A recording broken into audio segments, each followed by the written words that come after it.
समर्थ।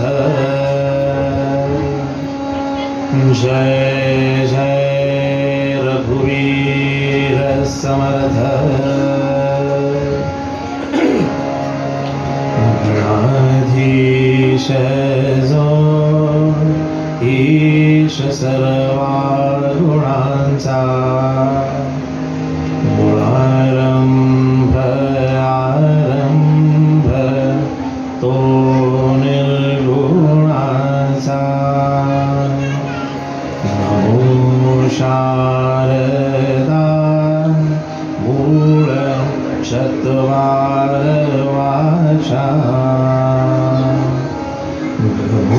पंथ अनंत यार्घवाचा।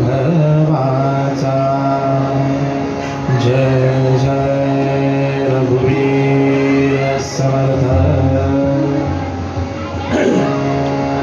नमस्कार। सर्वप्रथम जो यहाँ पे उपस्थित है वो सभी श्रोताओं का मैं यहाँ पे स्वागत करता हूँ और मेरे सद्गुरु समर्थ रामदास जी स्वामी उनका स्मरण करते हुए आप सभी को ये बताना चाहता हूँ कि आज का निरूपण प्रवचन शुरू करने से पहले दो विनती आपसे करता हूँ। पहले आपके मोबाइल्स साइलेंट मोड पे आपने रखे ही होंगे, और दूसरी बहुत ही महत्वपूर्ण ऐसी सूचना है कि कृपया ऐसे गंभीर मत बैठिए। क्या होता है, जब सब श्रोतागण गंभीर होते हैं तो जो वक्ता होता है उसे बहुत तनाव पैदा होता है कि अभी बाप रे सब लोग ऐसे देख रहे तो कितना गंभीरता से। ऐसा कोई मैं बहुत बड़ा बात यहाँ पे बोलने वाला नहीं हूँ। आज का जो मेरा विषय है वो विषय है राष्ट्रगुरु समर्थ रामदास स्वामी जी द मैनेजमेंट गुरु। ये विषय कीर्तन या प्रवचन या निरूपण इसमें जनरली आते नहीं है, लेकिन जो यहाँ पे जो युवक बैठे हुए हैं, वहाँ पीछे भी जितने युवक खड़े हैं, मैंने उनके लिए एक शीर्षक किया कॉर्पोरेट कीर्तन करके। क्योंकि आज के जो सभी पढ़े लिखे नौजवान होते हैं जो MBA पास करते हैं, MPM, CA, लॉ, इंजीनियरिंग, वो सभी लोग कॉर्पोरेट वर्ल्ड में जाते हैं और उनमें एक गलतफहमी ऐसी है कि जो हमारे आध्यात्मिक ग्रंथ है उस ग्रंथों का वैसे जीवन में कोई उपयुक्तता नहीं है, ऐसे उनके गलत है। और ये मेरी भी थी कुछ सालों पहले, जो अभी उन्होंने मेरा परिचय आपको बताया। लेकिन 400 साल पहले राष्ट्रगुरु समर्थ रामदास स्वामी जी एक दासबोध नाम का ग्रंथ लिखते हैं, और जब वो ग्रंथ मैंने पढ़ना शुरू किया तो सद्गुरु की कृपा तो होनी ही चाहिए, अलावा उसे कुछ होता ही नहीं है। वो कृपा हुई और एक बात समझ में आई कि आज आप ये उत्सव कर रहे हैं। कितने साल हुए? 69। अभी आप ही सोचिए, 400 साल पहले एक राष्ट्रगुरु, समझ लीजिए एक उदाहरण करके कि ये गोरेगांव का एक आखड़ा है या एक मठ है, तो ये एक मठ चलाने के लिए 69 इयर्स चलाने के लिए कितने लोगों की यहाँ पे मेहनत है, मैनेजमेंट है, कितने लोग यहाँ आए गए हुए हैं। आप सोचिए एक मठ गोरेगांव का, ऐसे हमारे राष्ट्रगुरु समर्थ ने 400 साल पहले 1100 मठों की स्थापना की है। आप ही सोचिए कहाँ से शुरुआत करें। 1100 आसान बात नहीं है। ये कैसे हो सकता है? ये सिर्फ प्रभु रामचंद्र जी के आशीर्वाद से होता है, और उसके पीछे एक मैनेजमेंट की सोच होती है। अभी यहाँ पे बहुत ही सीनियर अजय जी जोगलेकर और उनका सब समुदाय, उन्होंने सुंदर गायन सेवा जहाँ कर रहे थे, तो मैं वहाँ से सुन रहा था। जब मैं आया तो उन्होंने मीरा जी का भजन शायद कौशिकी गा रही थी जब मैं आ रहा था, और मेरे मन में आ गया कि ये यहाँ पे जो आपने संगीत सभा सुनी है, इस संगीत सभा में प्रभु श्री राम जी का अगर थोड़ा नाम जप करेंगे और उसके बाद में हम प्रवचन शुरू करेंगे तो शायद मुझे अच्छा लगेगा। आप क्या चाहते हैं, थोड़ा करें? मैं उनके जैसा कोई गायक नहीं हूँ, मैं बोलने वाला हूँ, गाने वाला नहीं हूँ। और मैंने सुना है इन दोनों ने बहुत लोगों को बजाया है, मतलब अच्छे मतलब से बजाया है, साथ संगीत किए, तो वो मुझे संभाल के ले लेंगे। एक छोटा सा भजन राम जी का हम सिर्फ नाम स्मरण करते और फिर बाद में मेरा निरूपण शुरू हो जाए।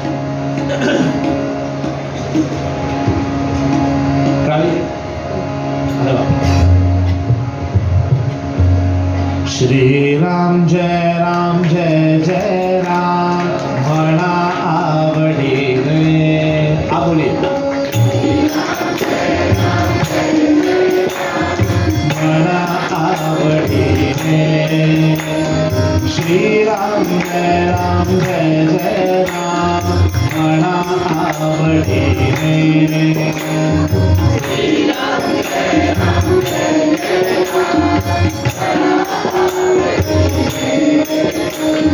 भगवान चेंडा महारोविया राम दासाने, चेंडा महारोविया राम दासाने। सद्गुरु स्वामी माता हो, सज्जन गण का राजा हो। श्री राम जय राम महामंत्र, श्री राम जय राम महामंत्र। बढ़ती मौजा मौजा हो, श्री राम जय राम जय राम, श्री राम जय राम जय राम, श्री राम जय राम जय राम। आइए, श्री राम जय राम जय राम, श्री राम जय राम जय राम, श्री राम जय राम जय राम, श्री राम जय राम जय राम।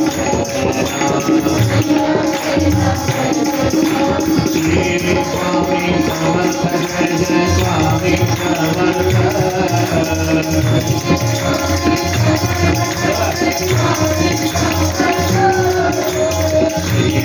स्वामी समर्थ जय जय स्वामी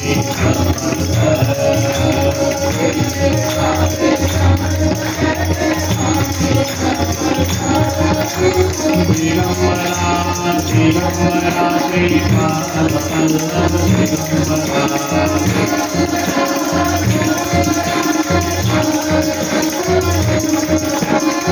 दिगंबरा दिगंबरा श्रीपाद वल्लभ दिगंबरा।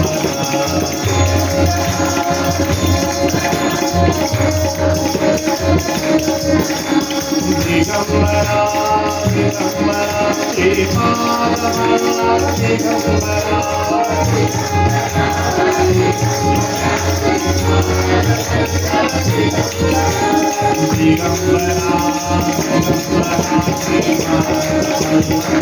दिगंबरा, दिगंबरा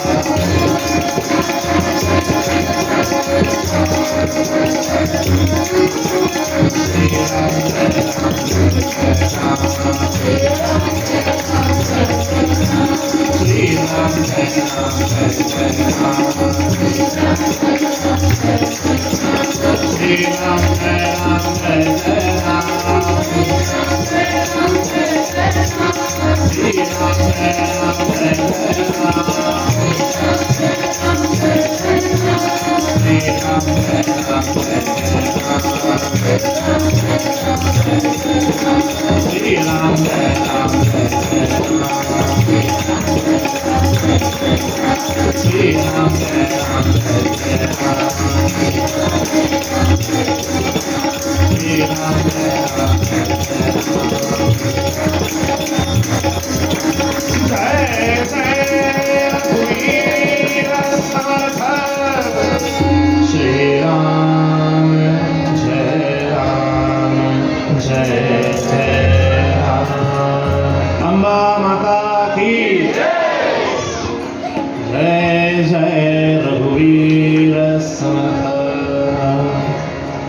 सज्जनों, यहाँ पे जो स्क्रीन लगा हुआ है वहाँ पे आपको स्लाइड दिखाई देगी। यहाँ पे जितने लोग बैठे हैं उन्हें मैं एक सवाल पूछना चाहता हूँ। यहाँ पे जितने बैठे हैं उनमें से छत्रपति शिवाजी महाराज के जो गुरु थे, राष्ट्रगुरु समर्थ रामदास स्वामी जी के बारे में कितने लोग जानते हैं? सिर्फ हाथ ऊपर कीजिए। ठीक है, कोई बात नहीं, जो नहीं जानते उनके लिए तो मैं आया हूं, क्योंकि उनके बारे में जानना बहुत जरूरी है। अभी अयोध्या में अपने राम लल्ला की जो स्थापना हुई, बहुत बढ़िया मंदिर बना है, और उसी दिन हमारे आचार्य गोविंद देवगिरी जी वहां पे जब बोलना शुरू किया उन्होंने, तो भी उन्होंने एक वाक्य जो बोला, वो वाक्य सुनने के लिए हम सब जो रामदासी है, हम सज्जनगढ़ पे होते हैं, सुनने के लिए बहुत बेताब थे। वही तो बोले जो उन्होंने उस दिन बोले, क्योंकि इस हिंदुस्तान में सबसे पहले राम लल्ला को, जिसे हम आज नेशनल लेवल पे कहते हैं, वो नेशनल लेवल पे पहुंचाने वाले पहले अपने समर्थ रामदास जी थे, और उनका उस दिन स्मरण आचार्य गोविंद देवगिरी जी ने किया। और उन्होंने कहा छत्रपति शिवाजी महाराज, उनका वर्णन जिन्होंने किया है श्रीमंत योगी, वो करने वाले समर्थ रामदास स्वामी जी, जो पहले थे, जो मुगल साम्राज्य था, तभी अयोध्या में पहले हनुमान जी की स्थापना करने वाले अपने रामदास स्वामी जी थे। 400 साल पहले ये कोई आसान बात नहीं थी। आज भी हमें एक राम मंदिर बनाने के लिए इतने केसेस और क्या क्या करना पड़ा। 400 साल पहले आप सोचिए, जो नासिक के पास तपश्चर्या करने वाला एक छोटा 12 साल का बच्चा, 12 साल का बच्चा, जब मैं वो चरित्र पढ़ने बैठा तब मेरे दिमाग में एक ही बात आई कि जब 12 साल, हम 12 साल के तो थे, तब हम 6वीं कक्षा में पढ़ते हैं या 7वीं।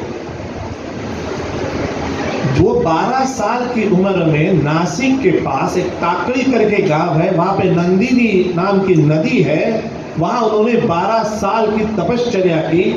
उस तपश्चर्या के दौरान उन्होंने 24 लाख, संख्या देखिए, 24 लाख गायत्री मंत्र का पुरस्चरण किया और 13 कोटि राम नाम किया। 12 साल लगे हो। लेकिन सिर्फ इतना ही नहीं किया, क्योंकि आज के जो नौजवान हैं वो दूसरी मिनट में एक सवाल पूछते हैं, तो हम कॉलेज और ये सब छोड़ के ये करें, यहीं से तो कॉर्पोरेट कीर्तन शुरू। उन्होंने सिर्फ इतना किया नहीं है, क्योंकि हम लोगों के मन में एक इम्पैक्ट है कि एक साधु कैसा होता है, एक ऋषि कैसे होते हैं। क्या है, अगर मैंने आपको पूछा जनरली कि क्या आप मेरा प्रवचन सुनना आओगे, कितने बजे है आप पूछोगे? है कोई 7:30 8 बजे। क्यों? अनुपमा सीरियल में फेमस है ना? जरा 2 मिनट के लिए सोचिए कि अभी आप यहां से जब निकलोगे तो कुछ ना कुछ आप लेके जाने हो, जिसे आजकल टेक होम मैसेज कहते हैं। और जो टीवी के सामने आप बैठे हो, उस टीवी सीरियल से आपको कुछ भी सीखने को नहीं मिलता है, ये आपको मालूम है।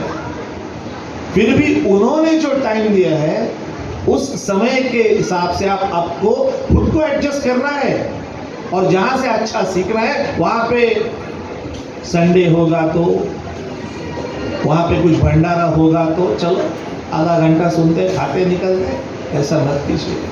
यही पे तो है भगवान के मंदिर में जो सुनने मिलता है, उसी को तो सुनना कहते हैं। लेकिन क्या करें, टीवी सीरियल और नेटफ्लिक्स का जमाना है, वेब सीरीज देखते हैं। किसी को पूछा रामदास स्वामी मालूम है, पता नहीं, लेकिन करीना कपूर के नैनी की सैलरी कितनी है सबको पता है। ये जानकारी रखना बहुत जरूरी है ना।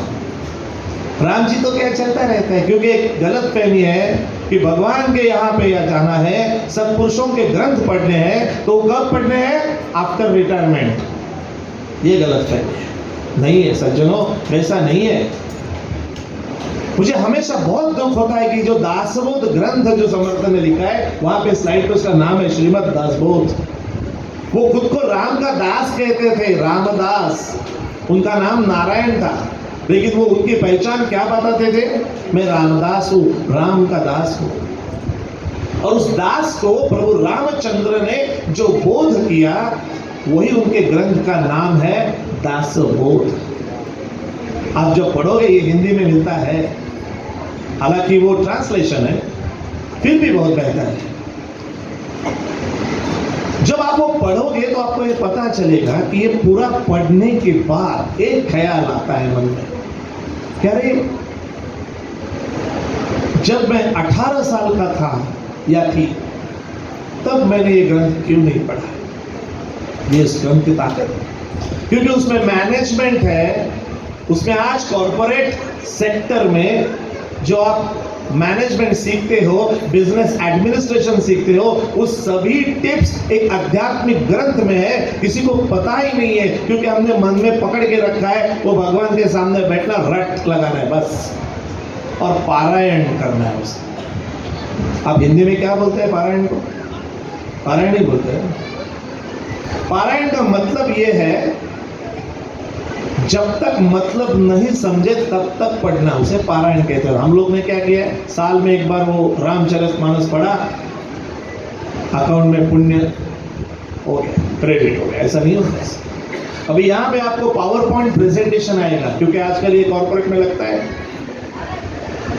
बेसिक बात ये है कि अगर आपको उस ग्रंथ में क्या लिखा है यही मालूम नहीं है, तो मैं कितना भी आख्यान लगाऊं तो क्या फायदा है। इसीलिए वो प्रेजेंटेशन है।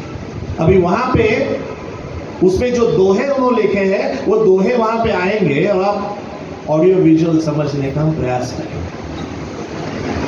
अभी देखिए, ऊपर मराठी है, नीचे हिंदी है। जो हिंदी वाले हैं वो पढ़ सकते हैं।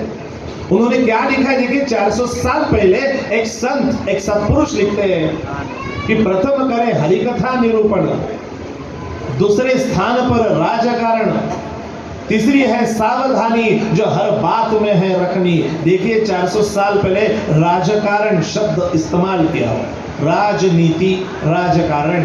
एक संत हरिकथा कहता है, ये तो समझ में आता है, लेकिन वही सत्पुरुष कहते हैं दूसरे स्थान पर राजकारण, तीसरे स्थान पर सावधानी जो हर बात में है रखनी। अभी आप ही सोचिए, एक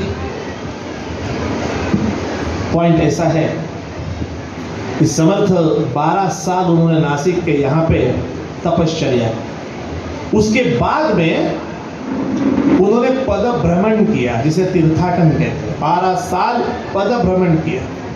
कहां से कहां तक आप सुनिए, क्योंकि आगे आपको उसका पता चलेगा ये सब मैं क्यों बता रहा हूं। नासिक से निकले, पहले अयोध्या पहुंचे, अयोध्या से होते होते हिमालय, हिमालय से आगे अफगानिस्तान तक पैदल गए हुए, और अफगानिस्तान से जो निकले वो श्रीलंका तक गए। 12 साल लगे पैदल।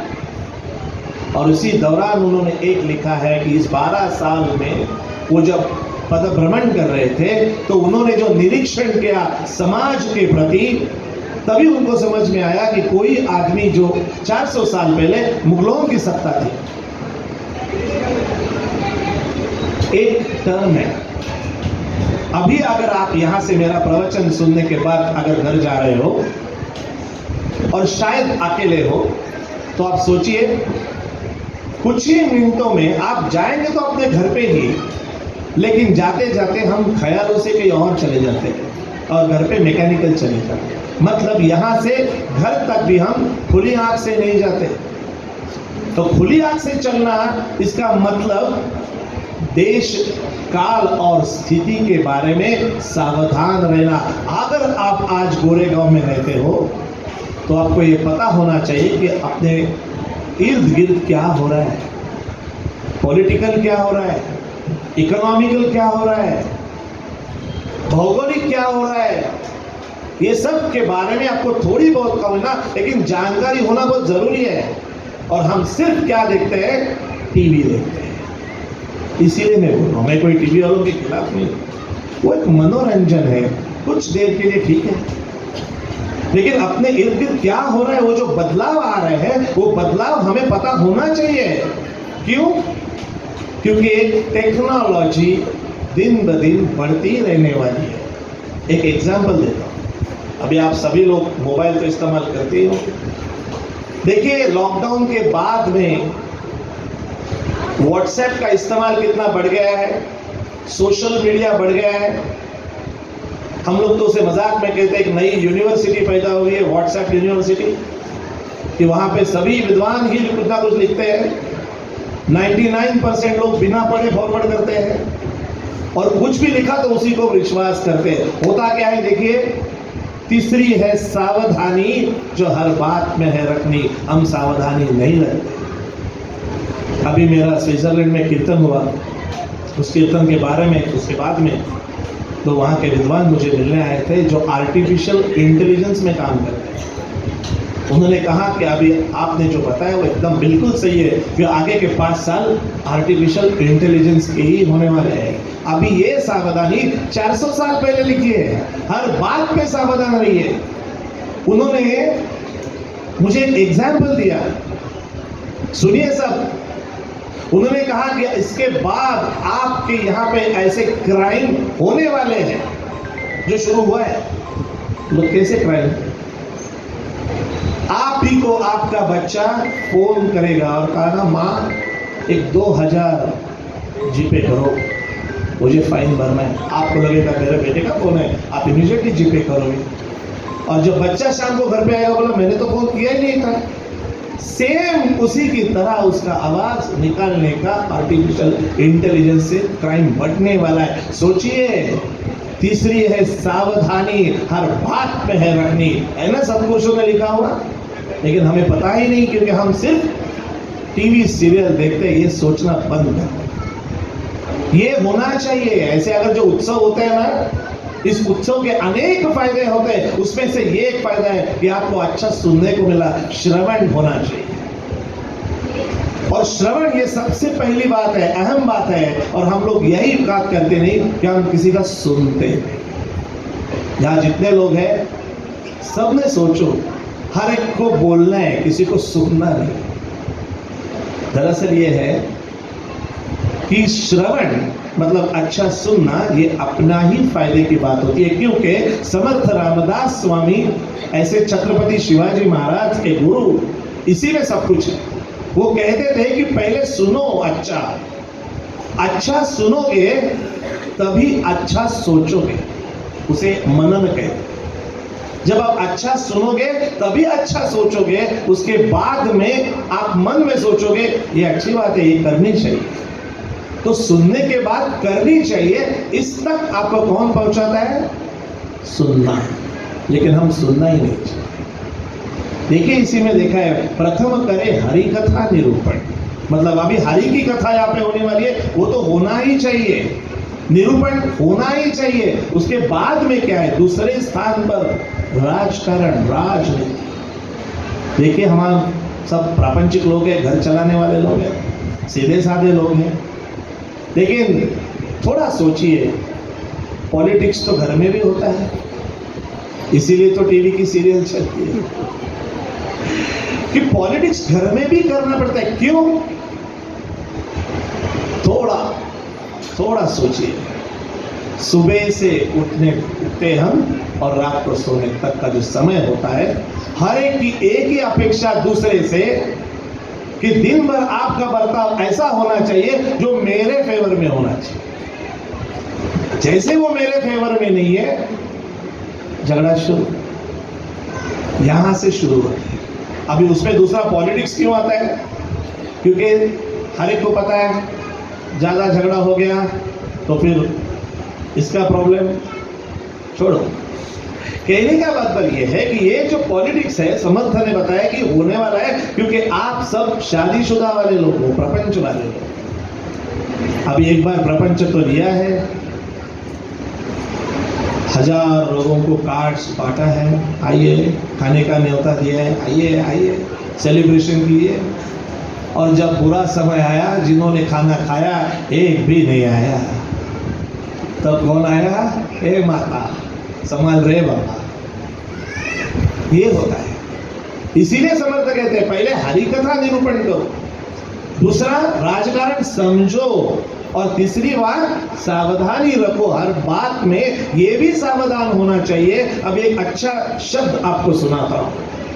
प्रभु रामचंद्र जी के गुरु वशिष्ठ ऋषि, बहुत सुंदर शब्द सिखाया उन्होंने।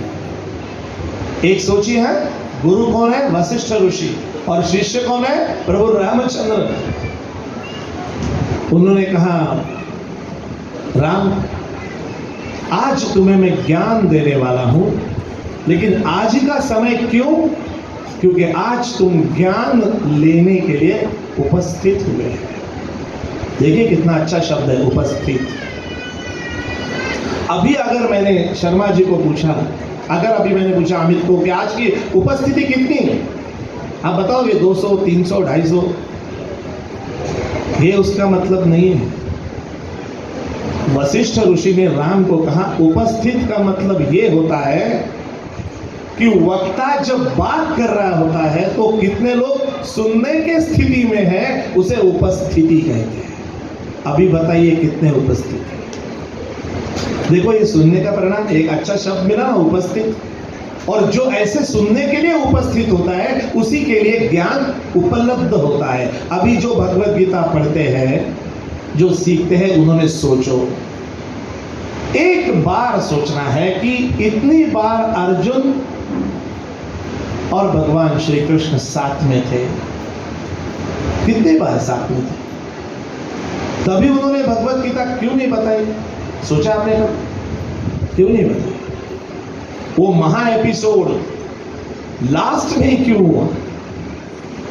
क्योंकि वही समय था जब जन्म और मृत्यु के बीच में अर्जुन खड़ा था, और वो सही समय था ज्ञान देने के लिए। ये भगवान श्री कृष्ण ने चुना था कि अभी अर्जुन तुम गीता सुनने के लिए उपस्थित हो। तो मेरी सभी से प्रार्थनाएं हैं कि अभी आप समर्थकता सुनने के लिए यहाँ उपस्थित हो। किसी को नींद आ रही है तो जाने दो, उसे उठाओ मत। समर्थ जब कीर्तन करने के लिए खड़े रहते तो कोई लोग ऐसे होता था आदमी, तो समर्थ उसके बाजू वाले को कहते थे उसे मत उठाओ, कहाँ से आया होगा, थका होगा, सुने। उसका मतलब ये है कि जिसका जब समय आता है तभी वो जागता है। तो आप सब जाग रहे हो ना? आजकल क्या हो रहा है, अभी वो गाने का प्रोग्राम हुआ, उसमें निवेदन लोग करते हैं। हमेशा वो एक बात कहते हैं, देखो कि एक बार इनके लिए ताली होनी चाहिए, फिर सब ताली हो जाए। अभी सुनो मैं क्या कहने वाला। ये टीवी का इम्पैक्ट है। प्रभु रामचंद्र जैसे थे वैसे हमारे समर्थ रामदास स्वामी, उनका तो आराध्य प्रभु रामचंद्र ही थे। तो वहां पे सेम जैसे कौशिकी यहाँ पे गाने आए थे ना, वैसे एक उत्तर दिशा में एक गायक अच्छा था, वो आया था पूना में, मतलब महाराष्ट्र। उन्होंने समर्थ के सामने बैठा और बोला कि महाराज मुझे प्रभु रामचंद्र जी के सामने थोड़ी गायन सेवा करनी है, आपकी अनुमति चाहिए। उन्होंने कहा बाबा ठीक है, कलाकार हो, शाम आ जाओ, शाम के टाइम पे राम जी के सामने थोड़ी गायन सेवा करो। और आप जैसे ही श्रोतागण वहां थे, उस गायक को कहा कि तुम अभी शुरू करो गाना, लेकिन पहले समर्थ वहां पे निवेदन करने के लिए खड़े हुए। कितना भाग्यशाली गायक कि समर्थ रामदास स्वामी निवेदन करने के लिए। क्या निवेदन किया? उन्होंने कहा अभी जितने श्रोता बैठे हैं उनके बीच में से 2 सैनिक नंगी तलवार लेके घूमेंगे। सुनिए, दो सैनिक नंगी तलवार लेके घूमेंगे और ये गायक जब गाना शुरू करेगा तो जितने सुनने वाले हैं उसमें से अगर कोई बोला वाह बहुत बढ़िया, तो उसी वक्त उसकी गर्दन मार दीजिए और उसे बोला शुरू करो गाना। वो भी बड़ा टेंशन, ये क्या हो गया, अभी क्या करे, समर्थ का आदेश है, गाना तो गाना ही है। वो अपना गा रहा था, सब ऐसे बैठे थे, कौन रिस्क लेगा, तलवार जा रही है अलीबाग से। लेकिन श्रोता और वक्ता, श्रोता और कलाकार, इसके बीच में भगवान रहते हैं। उस गाने वाले के कंठ से ऐसी हरकत निकल आई जो सुनने वालों, एक श्रोता था जो अच्छा जानकार था गाने के बारे में, मतलब क्लासिकल गाना, उसने वो सुना, वो उसके इतना अंदर तक पहुंचा और फटाक से वो रिएक्ट होगा, क्या बात है, बोल गया, पकड़ो, ठीक है, अभी बोला है उसने, क्या करे, तलवार लिया, समर्थ ने बोला उसको सामने लेकर आने के बाद समर्थ ने वो क्या बहुत बढ़िया बोलने वाले श्रोता का सत्कार किया, उसे रामनामी दी और बाद में लोगों को कहा अगर कलाकार को दाद देनी है तो खुद की पहचान भी भूलने के बाद जो दाद देते हैं उसे दाद कहते हैं, उस अभी उसको ताली बजाना कहते हैं। अभी ताली बजेगा। क्या होता है ना, टीवी पे हम लोग को ना आदत पड़ी है, एक बार ताली पड़ो सब ताली बजाते हैं। आपको पता नहीं है वो कलाकार रिस्क नहीं लेते हैं, क्या पता बाद में आप ताली बजाओगे नहीं बजाओगे, खुद ही बताओ, बजा के ले लेते हैं। लेकिन ऐसा नहीं होना चाहिए। अभी आपने जितने मन से ताली बजाई ना, वही सबसे बड़ी बात होती है और कलाकार को उसी की ज़्यादा जरूरत होती है, वही उसका मानधन होता है। कहने के बाद ये समर्थ 400 साल पहले सिखा के जाते हैं कि डिग्निटी खुद की खुद मेंटेन करनी चाहिए। जैसे हम देवी के सामने मराठी में उसको जोगवा कहते हैं कि जोगवा मांगते हैं, वैसे ताली का जोगवा नहीं मांगना चाहिए, ताली मिलनी चाहिए। श्रोता भी अमीर होना चाहिए, दिल का अमीर होना चाहिए, यार ताली तो बजानी है तो बजाओ ना बड़ी से, ऐसा होना चाहिए। आप सब बजाओ, आपको अच्छा लगा तभी बजाओ। कहने का मतलब अभी आपकी आगे की स्लाइड देखिए, विवेक। कोई सिलेबस में ये शब्द ही नहीं मिलेगा आपको, जो जरूरी है रोजमर्रा की जिंदगी में ये विवेक होना बहुत जरूरी है। वो जंगल में रहने वाला बच्चा, उसका ऑब्जर्वेशन देखिए, जीव तो पत्तों पर चलते हैं, क्या लिखा है, जीव तो पत्तों पर चलते, सजगता से कदम उठाते, किंतु ऐसे मानव को क्या कहना जो विवेकहीनता से जिनका चलना, वो जीव कौन सा, देखिए आगे वाले स्लाइड पे, उसको कहते हैं परनाड़ी। ये छोटा जीव, सूक्ष्म जीव, एक पत्ते पे रहता है, आपने भी देखा हो। क्या समझ का निरीक्षण है, वो बोलता है वो एक पत्ते पर छोटा जो जीव होता है वो भी एक पत्ते के ऊपर से दूसरे पत्ते पर जाने के पहले 10 बार सोचता है कि आगे वाला जो पत्ता है वो पत्ते को उसका जो वजन है उस पर पाएगा। देखिए उसे कहते हैं परनाड़ी।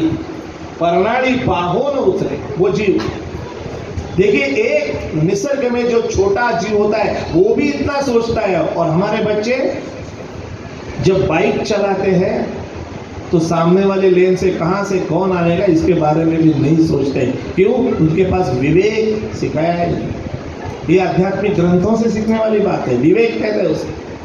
देखिए वहां पे क्या लिखा है, अपने पास सब कुछ है फिर भी हम विवेक का इस्तेमाल नहीं करते। ये 400 साल पहले अपने संतों ने ग्रंथ में लिखा है। आहिस्ता आहिस्ता आपको पता चलेगा कि ये सब मैं क्यों बता रहा हूं। देखिए आगे, शरीर को यंत्र जानिए, ये दासबोध में लिखा हुआ है।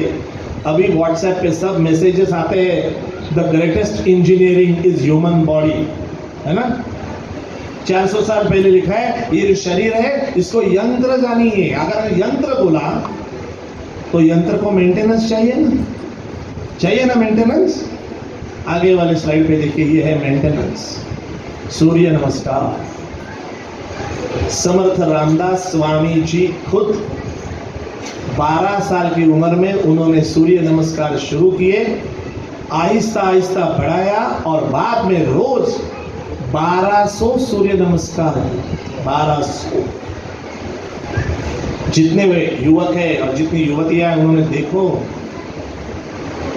आजकल उस बॉडी को क्या कहते हैं, 6 पैक्स। मैं हमेशा कहता हूँ हमारे समर्थ 8 पैक्स की बॉडी, क्योंकि उनका दैवत कौन था, हनुमान। 6 पैक्स सलमान मालूम है, लेकिन 8 पैक्स हनुमान मालूम नहीं। होना चाहिए कि नहीं चाहिए? और हमारे हनुमान को तो शर्ट निकालने की जरूरत ही नहीं, बेचारा वैसा ही रहता है। लेकिन ये शक्ति की उपासना ये होनी चाहिए।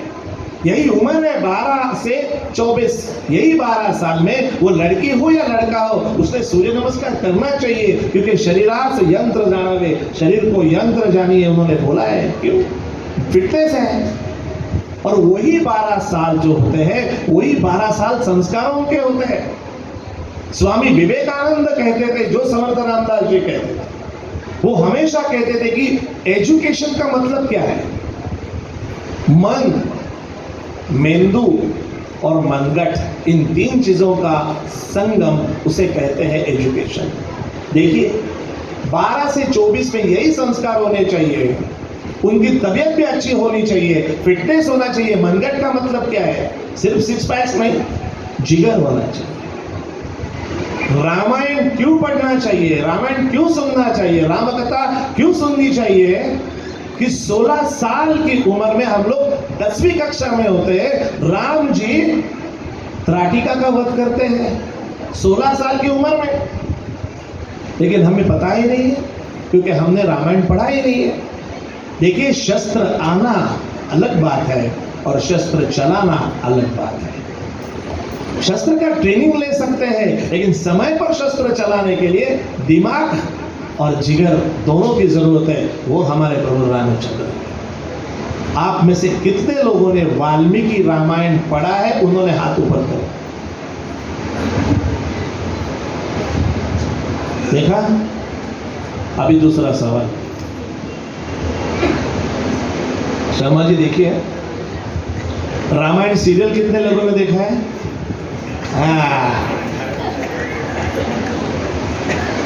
अच्छी सीरियल देखिए, उन्होंने भी अच्छी बनाई थी। लेकिन वाल्मीकि रामायण जब पढ़ोगे तो समर्थ रामदास जी का दासोह समझ में आएगा। वाल्मीकि रामायण इतना प्रैक्टिकल है, देवी का आशीर्वाद रहेगा तो एक 3 दिन की राम कथा भी यहाँ पे हो जाएगी, आ जाऊंगा मैं करने के लिए। वो राम कथा जब सुनोगे तो आप पता चलेगा, अरे ये तो सीरियल में दिखाया नहीं था। अभी सोचना है। एक ही एग्जांपल देता हूं, फिर आगे चले जाते हैं। राम जब 16 साल के थे तो उनकी शिक्षा पूरी हो चुकी थी और उन्हें वशिष्ठ ऋषि ने कहा था 3 साल के लिए आपको बाहर तीर्थाटन करना है, जो हमारे समर्थ ने 12 साल का किया सेम। और वो करके बाद में आने वाले, आपने देखा उन्होंने वो धनुष को तोड़ा है, सबको पता है कैसा सीन था, वो सीरियल में दिखाया। बीच में वो धनुष है, फिर यहां से सब आते हा हा हा हा करके आते, वो फिर ट्राई करते हैं, उसे जमता नहीं है, फिर दूसरा राजा आता है, तीसरा राजा आता है, ये सब सीरियल में देखा है। वाल्मीकि रामायण में ऐसा सीन ही नहीं है। उन्हें पता ही नहीं था हम लोग कहां जा रहे हैं। विश्वामित्र ऋषि लेके गए और जनक राजा सामने बैठे हुए थे, और तभी विश्वामित्र ऋषि ने जनक राजा को कहा, ये जो 2 युवक यहाँ बैठे हैं, उनका नाम एक राम है और दूसरा लक्ष्मण है, इन्हें वो धनुष दिखा सकते हो? सोचिए सीन क्या है, सीरियल में क्या दिखा है। राम जी को तो पता ही नहीं था उसके बारे में। वो तो बड़ी विनम्रता के साथ बाजू में खड़े थे, गुरु के सामने तो खड़ा ही होना चाहिए। तो जनक राजा ने पूछा, ठीक है, अगर इनको दिखाना है तो मैं बुलाता हूँ सेवकों को, लेकिन थोड़ा टाइम लगेगा। वाल्मीकि रामायण का वर्णन है, मेरे मन का नहीं। कितना समय लगेगा? नहीं, अभी मंत्री को बोलता हूँ तो लेके आएंगे। उसमें वर्णन है वो धनुष एक बहुत बड़े संदूक में रखी हुई थी और वो खींचने के लिए कम से कम 100-150 लोग लगते थे वो संदूक खींचने के लिए। उसके बाद में वो धनुष उन्होंने निकाला और सभी पसीना पसीना हुए थे। उन्होंने पूछा क्यों मंगाया? तो ये 2 बच्चे हैं उनको देखना। सबके मन में वही आया, अरे इनको क्या दिखाना है, वो कितना बड़ा है, कितना वजनदार है, वो क्या करेंगे युवक। और तभी तक राम जी हिले हुए नहीं देखने के लिए, क्योंकि गुरु की आज्ञा थी। और तभी विश्वामित्र ऋषि ने प्रभु राम जी को कहा, राम जरा देखो तो कैसा है।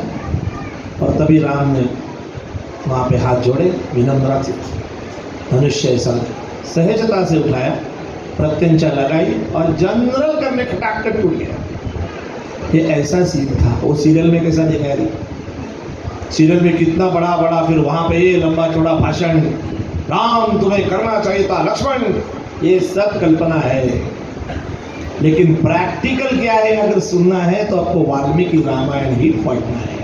लेकिन मुझे सबसे ये मेरी बड़ी विनम्रता से विनती है, कृपा करके हर एक के घर में ये ऐसे 2-2 फोन ले लो चलेगा, आईफोन भी ले लो वो भी चलेगा, लेकिन वाल्मीकि रामायण का एक ग्रंथ अपने घर में होना ही चाहिए, होना ही चाहिए। कुछ ग्रंथों की ऐसी ताकत होती है, सिर्फ होने से भी घर में अच्छा होता है। सिर्फ होने से, भले आप पढ़ो मत पढ़ो, लेकिन वो ग्रंथ होना चाहिए घर में। नहीं, 1000-1000 रुपए का पिज्जा खाते हो आप, वो कहाँ से ऑर्डर देते हो? जोमेटो, वहाँ से ऑर्डर देते हो आप। 12 इंचेस 18 इंचेस चलता है। हमारा ग्रंथ 500 रुपये में मिलता है रामायण, लेकिन वो रखो, वो वाल्मीकि ऋषि ने लिखा हुआ है। आज एक का भी हाथ ऊपर नहीं था। ये सोचने वाली बात है, यही होना चाहिए उत्सव में, ये सोचना। प्रथमते हरि कथा निरूपण का मतलब ये कि पहले रामायण तो पढ़ो, लेकिन हम सीरियल देखते हैं, हमें चलता है ओके मालूम हो गया। कोई भी सीरियल पिक्चर ये कल्पना होती है, वो वास्तव नहीं होता। रामानंद सागर जी तो बहुत ही विद्वान थे, उन्होंने बहुत अच्छा सीरियल बनाया था, लेकिन अभी जो सीरियल बनते हैं उसमें तो न कहना ही अच्छा है। आगे का सूर्य नमस्कार हो गया। अभी देखिए, ये एक आपका मठ, ऐसे 1100 मठ उन्होंने बनाए। कैसे बनाए होंगे? आज एक थोड़ा अलग है आपको सुनने के लिए मिलने वाला, लेकिन सोचिए हमारे ग्रंथों में ये सब है। ये आपके नवजवान युवकों को पता होना चाहिए। उनको पता ही नहीं है, जो मल्टीनेशनल में काम करते हैं उनको ये पता होना चाहिए कि 1100 मठों की स्थापना करने के लिए समर्थ ने क्या किया है? नेटवर्क किया है। 400 साल पहले नेटवर्क किया। उनके पास इंटरनेट नहीं था, व्हाट्सएप नहीं था, सोशल मीडिया नहीं था, यूट्यूब नहीं था। कैसे किया होगा? सोचो, बहुत ही बड़ी सोचने वाली बात है। इसीलिए ये तो मैं व्याख्या देखिए उन्होंने क्या।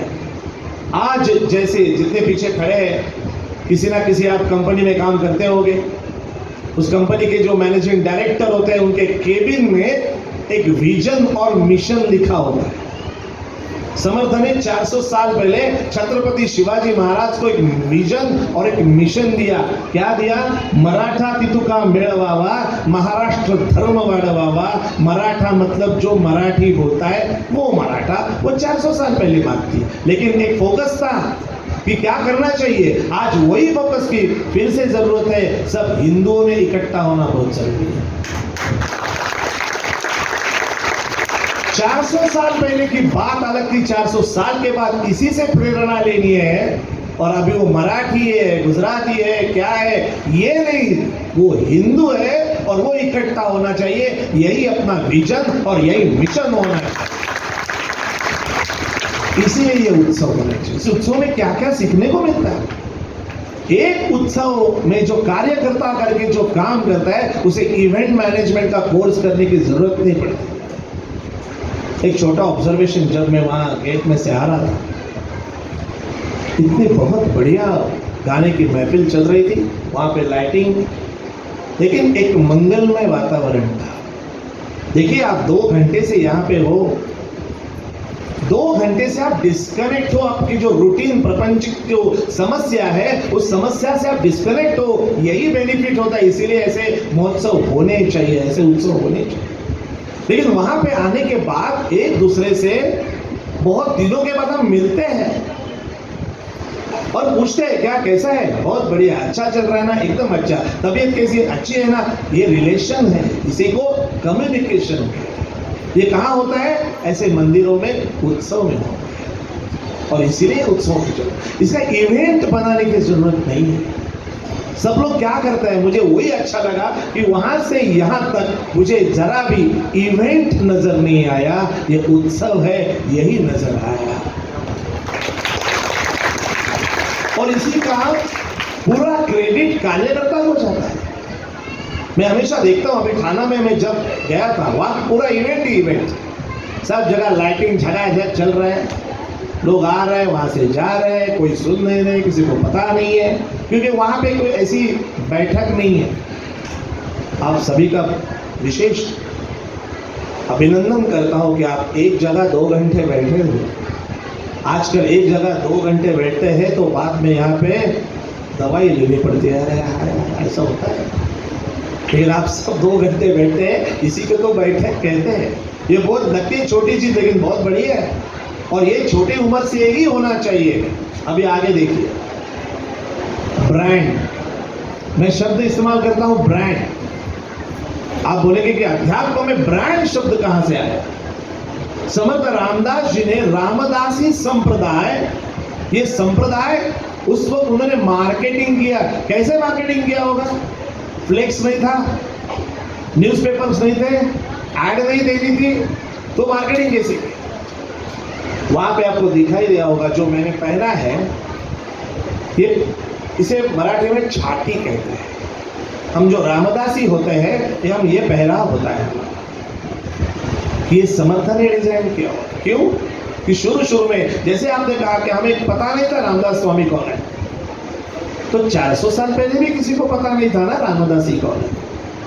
लेकिन मैं अगर 5 दिन गोरेगांव में रोज आपके पास आऊंगा इसी छाती में, आहिस्ता आहिस्ता आपके दिमाग में पहले ये छाती बैठेगी और बाद में आप सोचेंगे ये सफेद छाती, ये रामदासी लगता है, ये ब्रांडिंग है।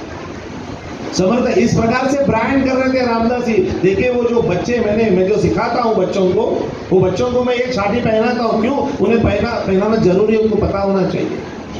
उनके कंधे पे देखिए झोली है, वो भिक्षा की झोली है। हम भिक्षा मांगते हैं, भिक्षा क्या होती है बाद में बताता हूँ। भिक्षा बहुत जरूरी है। भिक्षा और भीख में फर्क है, आप तो जानते हो। लेकिन पार्ला में ये हुआ था, पार्ला की गोष्ट है।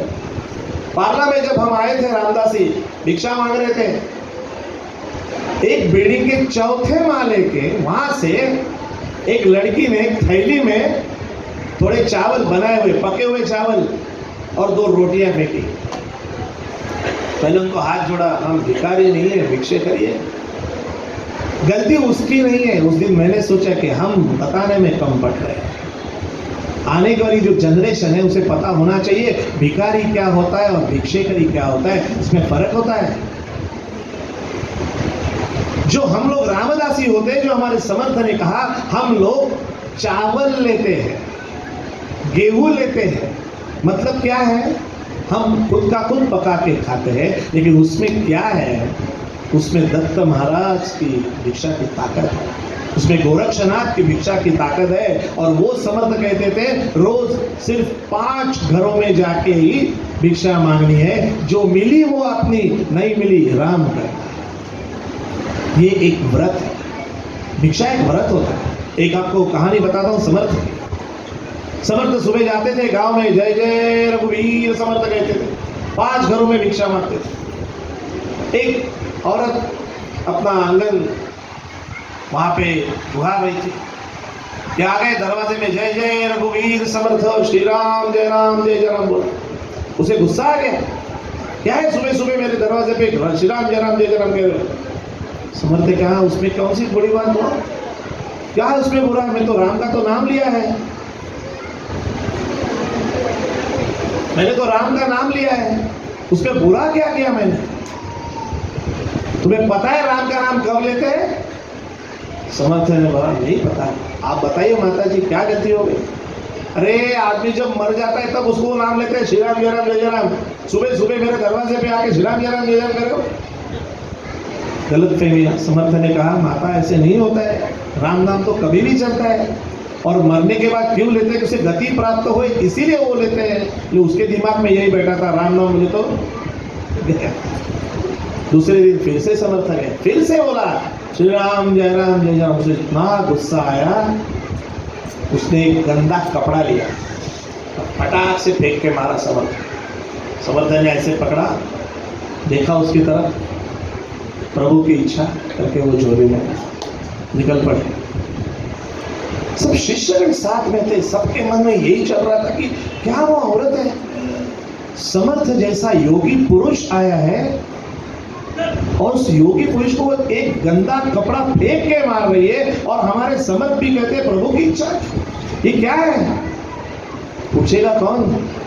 गुरु से इतना जल्दी कोई पूछता है? फिर भी एक ने थोड़ी हिम्मत जुटा दी और कहा कि समर्थ जी, वो हमको अच्छा नहीं लगा, उन्होंने आपको ये कपड़ा फेंक के मारा। समर्थ हंस रहे थे, कुछ नहीं बोले। नदी पे गए, पूरा वो कपड़ा धो डाला, वैसा बीच पे से काटा और पत्थरों के ऊपर रख दिया। सब बोल रहे सर क्या कर रहे समर्थ आप? उन्होंने कहा अरे धूप में अभी ये सब सूखेंगे।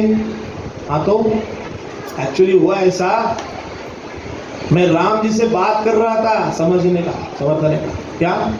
कि मैं जो सुबह आपकी काकड़ आरती करता हूँ, उसमें जो काकड़ा लगता है वो मेरा खत्म हुआ है, तो मैं क्या कहाँ से काकड़ा लेके आऊं? तो राम जी ने सुना, वो औरत ने जो कपड़ा फेंक के मारा वो मैंने सुखाया, अभी उसका मैं काकड़ा बनाऊंगा और कल सुबह मेरे राम की आरती करूंगा। सज्जन हो, सोचने वाली बात और सीखने वाली बात यह है कि अगर हम वहां होते तो उस औरत से हम झगड़ा ही करते थे, लेकिन सत्पुरुष वो भिक्षा में जो कुछ भी मिला वो राम की इच्छा इसका स्वीकार करते थे। और वो उन्होंने क्या कहा कि देवी का रूप देखा उसमें, कि वो जो उसने औरत ने जो कपड़ा फेंक के मारा वो औरत थी, लेकिन समर्थ ने उसमें देवी का रूप देखा। और देवी का जो काकड़ा होता है, अभी आपकी आज अष्टमी है, दुर्गा माता, वो काकड़ा बहुत बहुत मायने रखता है अध्यात्म में। कभी यहाँ पे फिर से प्रवचन की मुझे इतने टॉपिक्स है ना समर्थ के, मुझे ऐसा लगता है क्या क्या बताऊं, आप इतने अच्छे सुनने वाले लोग हो, ऐसा लग रहा है कि और बोलूं, लेकिन उन्होंने मुझे रिस्ट्रिक्शन डाला। अभी मैसेज आया 5 मिनट ही बाकी है, क्या करें, समय की तो पाबंदी है। लेकिन फिर भी यहाँ आया हूँ तो मुझे ऐसा लगता है कि मैं समर्थ ने लिखी हुई अम्बा माता का एक बहुत ही अच्छा भजन है, वो आपके सामने पेश करता हूँ। लेकिन मुझे बहुत ही ऐसा लग रहा है कि मेरे बहुत कुछ कहना बाकी रह गया, लेकिन मेरे पास समय की पाबंदी है। लेकिन वो हम एक सांप्रदायिक भजन है, वो आपके सामने में